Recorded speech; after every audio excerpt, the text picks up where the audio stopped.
두 손에 종이 한 장만 들고 있는 중국 시위대.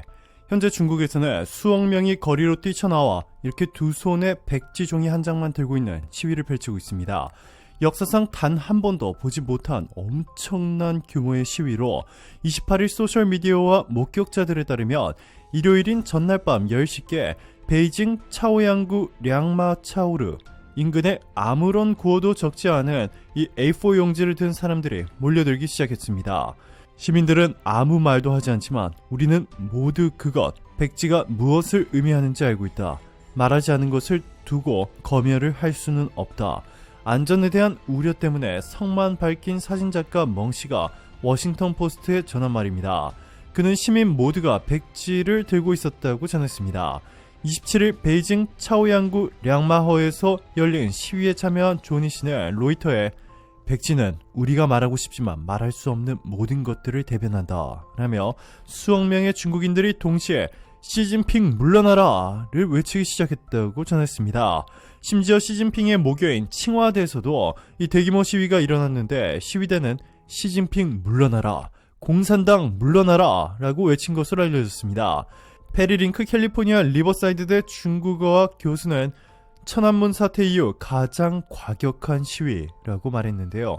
수억 명이나 되는 중국인들이 거리로 뛰쳐나와 이 시진핑의 퇴출을 요구하기 시작한 가장 큰 이유는 바로 이미 한국을 포함한 대부분의 국가들은 코로나가 거의 끝나가는 분위기인데도 중국은 시진핑의 터무니없는 제로 코로나 정책으로 참을 수 없는 극심한 고통을 겪고 있는 가운데 대형 참사까지 발생했기 때문입니다.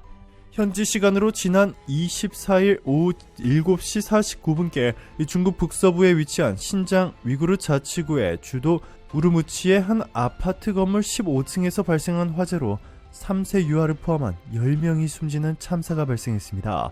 사망자의 대다수가 화재에 의한 유독가스 흡입으로 숨졌습니다. 사건 당시 출동한 소방대원들은 화재 진압에 약 3시간이나 걸리면서 아파트 주민들이 제때 건물을 탈출하지 못했습니다. 소셜미디어에는 소방차들이 화재가 난 건물로 가까이 접근하지 못하는 장면의 동영상이 공유되면서 이 시진핑의 코로나 봉쇄 정책 때문이라는 비판이 쏟아져 나오고 있습니다. 실제로 우르무치는 지난 8월부터 100여일째 전면 봉쇄 조치에 들어갔습니다. AP통신 등에 따르면 사고 아파트 주변에는 봉쇄 장애물들이 설치되어 있었으며 이 주차장에는 외출을 제한받는 주민들의 자동차로 가득 차 소방차 진입이 어려웠을 것이란 설명입니다. 사회적 억압이 불러온 참극에 우르무치 시민들은 분노했습니다. 사고 다음 날인 25일 오후 소셜미디어에는 수백 명의 시민이 봉쇄된 주거단지에서 빠져나오며 지방정부 청사로 가두행진하는 동영상이 공유됐습니다. 영상 속 시민들은 의용군 행진곡 그리고 국제가를 부르며 봉쇄 해제를 요구했습니다. 의용군 행진곡은 중국 건국 직전에 제정된 국가로 중일정전 시기에 일본군과 싸우는 중국 군인들을 위해 작곡된 곡입니다. 원래 가사의 의미는 외서로부터 억압받는 중화 민중이여 일어나서 단결에 적을 무찌르자로 항의할 내용이지만 봉쇄 해제를 요구하는 우르무치 시민들이 이 곡을 부르는 것은 시진핑 정권 체제에서 억압받는 이란 의미입니다. 하나의 불씨가 들불로 타오르는 법 이란 마오쩌둥 중국 초대 국가 주석의 말대로 우르무치에서 시작된 주말 시위는 수도 베이징, 경제 중심지 상하이 등 전역으로 퍼져나갔습니다. 이들이 하나같이 외치고 있는 것은 바로 시진핑 물러나라, 공산당은 물러나라. 자, 그런데 이보다도 충격적인 사건도 일어나면서 시진핑의 퇴출이 확정되는 분위기입니다. 이 중국에서 코로나19 방역 반대 시위를 취재하던 영국 BBC 방송 기자가 현지 공안에 붙잡혀 몇 시간 동안 구타당하고 풀려났다고 BBC 방송이 27일 밝혔습니다. 로이터와 DPA 통신 등에 따르면 BBC는 대변인 성명에서 자사 소속 에드 로런스 기자가 이날 중국 상하이에서 취재 도중 수갑에 채워진 채 연행됐다라며 중국 당국의 로런스 기자의 한 대우는 극히 우려스러운 수준이라고 밝혔습니다. BBC는 그는 석방될 때까지 몇 시간 동안 붙잡혀 있었고 그동안 공안이 로런스 기자를 손발로 구타했다라며 그는 승인받은 언론인으로서 현지에서 일하던 중이었으나 이런 일이 발생했다라고 덧붙였습니다. 이날 유튜브와 소셜미디어에서 확산한 동영상에는 로런스 기자가 등 뒤로 수갑을 찬 채 바닥에 넘어져 있고 공안 4-5명이 그를 끌어내는 듯한 모습이 담겼습니다.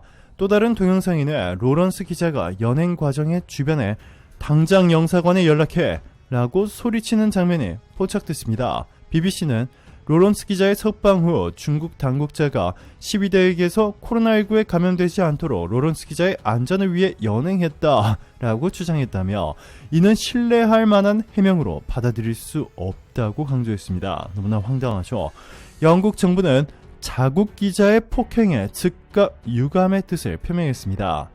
그랜트 셉스 영국 산업부 장관은 28일 자국 방송에 출연해 단순히 시위를 취재 중이던 언론인을 중국 공안이 폭행한 것은 변명의 여지가 아예 없는 일이라며 우려를 나타냈습니다. 그는 다른 무슨 일이 일어나든 언론의 자유는 신성불가침이어야 한다라고 말했습니다. 말뿐만이 아니었습니다. 영국은 즉각 중국에 대한 강력한 보복 조치에 나섰는데요.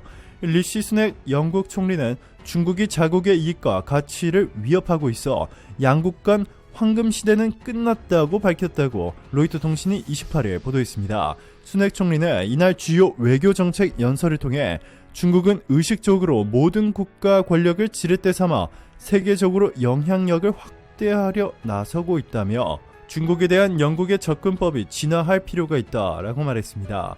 그는 이른바 양국의 황금 시대라는 것은 무역이 중국의 사회 정치적 개혁을 유도할 수 있을 것이란 순진한 발상과 함께 끝나버렸다라고 강조했습니다.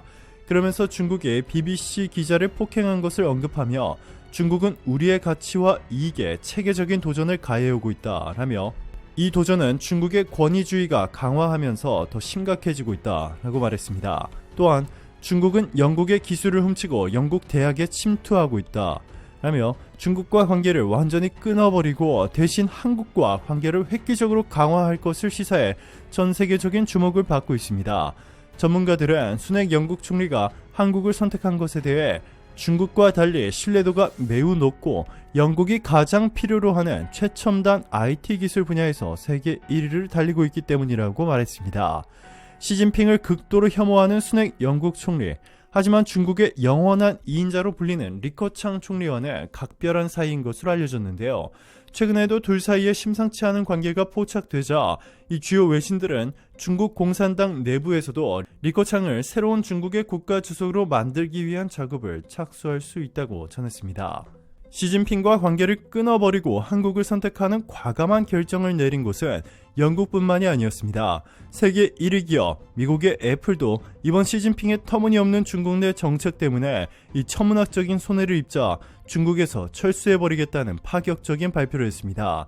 애플의 최대 협력 업체인 폭스콘의 중국 정저우 공장에서 발생한 시위 사태로 애플의 프리미엄 스마트폰 모델인 아이폰 프로 생산량이 크게 줄어들 것이란 전망이 나왔습니다. 이 블룸버그 통신은 애플의 제조 중심지인 정저우 공장의 혼란 때문에 올해 아이폰 프로의 생산량에서 부족분이 거의 600만 대에 달할 것이라고 보도했습니다. 그러면서 정저우 공장에서의 소동은 애플의 중국 공급망 리스크를 극명하게 상기시킨다라고 지적했습니다. 시진핑의 잘못된 판단 때문에 애플은 일주일에 1조 원이 넘는 손해를 계속해서 보고 있는 것인데요. 결국 애플은 중대 결정을 내릴 것으로 보입니다. 애플 무선 이어폰 에어팟 조립 생산업체인 중국 고어텍이 해외 주요 고객의 음향 제품 생산을 중단했다라고 9일 밝혔습니다. 이와 관련 싱가포르 투자은행 UOB의 애널리스트 카이 히아는 생산 중단을 주문한 해외 주요 고객은 애플이며 해당 제품은 2세대 에어팟 프로일 가능성이 있다고 밝혔는데요. 에어팟을 시작으로 스마트폰과 맥북 등 모든 애플의 주요 제품 생산을 중국에서 완전 철수해버리고 다른 나라로 옮길 것이란 전망이 확실시되는 분위기입니다. 이뿐만이 아닙니다. 애플은 기존에 중국 YMTC로부터 낸드 플래시 반도체를 사려고 했는데 이를 취소해버리고 대신 한국의 삼성전자로부터 공급받기로 했다고 대만 매체가 보도했습니다. 대만의 IT 전문 매체 디지타임스에 따르면 애플은 YMTC로부터 128단 3D 낸드 플래시 공급을 받아 중국 시장용 아이폰에 탑재할 계획이었으나 취소해버린 뒤에 한국의 삼성전자를 택한 것으로 알려졌습니다. 애플뿐만이 아닙니다. 중국에 초대규모 투자를 하려 했던 일론 머스크 테슬라 CEO는 중국 대신 한국을 최우선 투자 후보지로 선택했다며 한국의 테슬라 전기차 공장 기가팩토리를 세울 수 있다는 이 폭탄 발표를 했습니다.